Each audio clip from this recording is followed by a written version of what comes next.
The universe appears to be 13.8 billion years old. Earth is like 4.5 billion years old.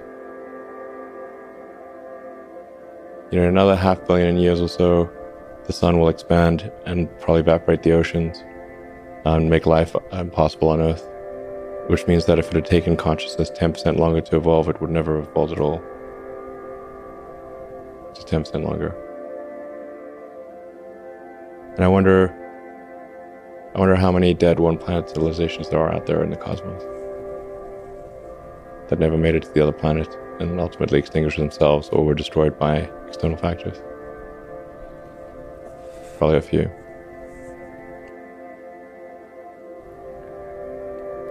Look again at that dot. That's here. That's home. That's us. On it, everyone you love, everyone you know, everyone you've ever heard of, every human being who ever was, lived out their lives. The aggregate of our joy and suffering, thousands of competent religions, ideologies, and economic doctrines, every hunter and forager, every hero and coward, every creator and destroyer of civilization, every king and peasant, every young couple in love, every mother and father, hopeful child, inventor and explorer, every teacher of morals, every corrupt politician, every superstar, every supreme leader, every saint and sinner in the history of our species lived there, on a mote of dust suspended in a sunbeam. Our planet is a lonely speck in the great enveloping cosmic dark. In our obscurity, in all this vastness, there is no hint that help will come from elsewhere to save us from ourselves. The Earth is the only world known so far to harbor life. There is nowhere else, at least in the near future, to which our species could migrate. This is not true. There are really two fundamental paths. History is going to bifurcate along two directions. One path is we stay on Earth forever, and then there will be some eventual extinction event. I don't have an immediate doomsday prophecy, but it's eventually, history suggests there will be some doomsday event. The alternative is to become a spacefaring civilization and a multi-planet species, which I hope you would agree that is the right way to go. Should be concerned about demographic implosion. So if you look at countries like Japan, most of Europe, China, and you look at the birth rate in a lot of those places is only at about half of the sustaining rate. When you have an inverted demographic pyramid, so if you look at the pyramid and you've got age variation, 60-year-olds, 50-year-olds, 40-year-olds, 20-year-olds, like sort of a demographic pyramid. Right. And in some countries, it's like an upside-down pyramid, so it'll sort of fall over. It will not stand. What we'll actually have in those countries is a very high dependency ratio, where the number of people who are retired is very high relative to the number of people who are net producers. And so you cannot, the social safety net will not hold. We didn't evolve for this because we sort of evolved to just always procreate, and there wasn't birth control or anything. Right. Just like have lots of babies. It's like pop the course and like hopefully some of them would survive. That was like all of human history until very recently. And now it's, you've got cases like Japan where adult diapers outsell baby diapers. Europe's in a similar situation. China's headed the same way because they've had the one-child policy, and then even though they've relieved the one-child policy, the social norm has become to have an average of one kid. So even when they relieved that requirement, it didn't change. You can imagine, like people sometimes say, well, what about immigration? It's like, okay, look, there's 1.5 billion people in China. Where is China going to get 700 million new people? Okay, that's like 3 Indonesias. It's like, it doesn't work. And the full gravity of this is not well understood, but will become a severe issue in the next few decades. So civilization here on Earth could end with a bang or a whimper. But it could also be like a whole series of things. Like what killed the dinosaurs? Well, It wasn't just one thing, Right. There was like a whole bunch of things happened in a row. They could have taken any one of those things. They had like 3 things happen, and no dinosaurs.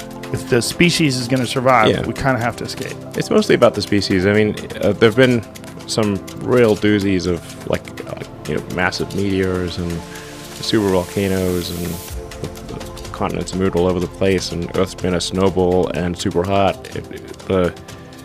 If you read like the geological history of Earth, it's like very long and complicated. So And then there have been so many extinction events, not like just a few. Galactic timescale, even with sublight travel, you could absolutely colonize the whole galaxy, even some of the neighboring galaxies. Could you colonize the galaxy in a million years? Absolutely, the entire galaxy. Why do we need to build a city on Mars with 1 million people on it?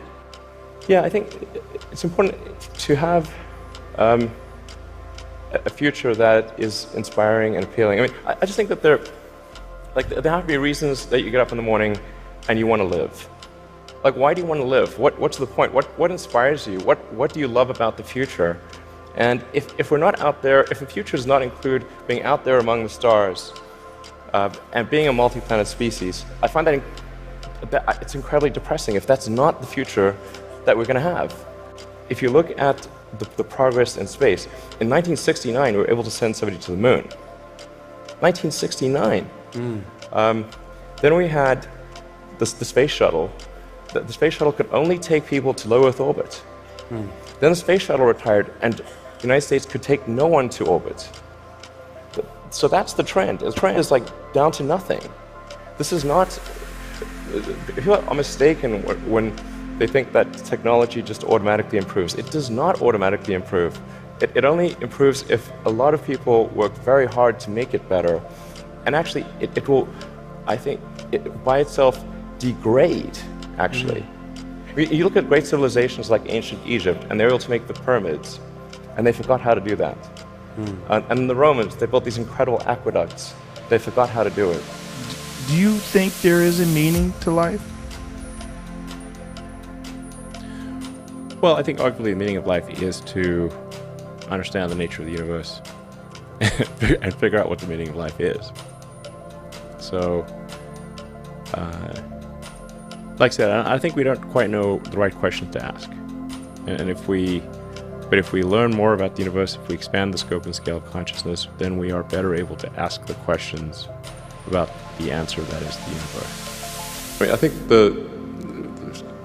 being a multi-planet species and being out there among the stars is important for the long-term survival of humanity, and that's one reason, kind of like life insurance for life collectively, life as we know it. But then the part that I find personally most motivating is that it creates a sense of adventure, and it makes people excited about the future. If you consider two futures, one where we are forever confined to Earth until eventually something terrible happens, or another future where we are out there on many planets, maybe even going beyond the solar system, I think that second version is incredibly exciting and inspiring, and there need to be reasons to get up in the morning. Life can't just be about solving problems. Otherwise, what's the point? The value of beauty and inspiration is very much underrated, no question. But I want to be clear, I'm not trying to be anyone's savior. That is not I'm just trying to think about the future and not be sad.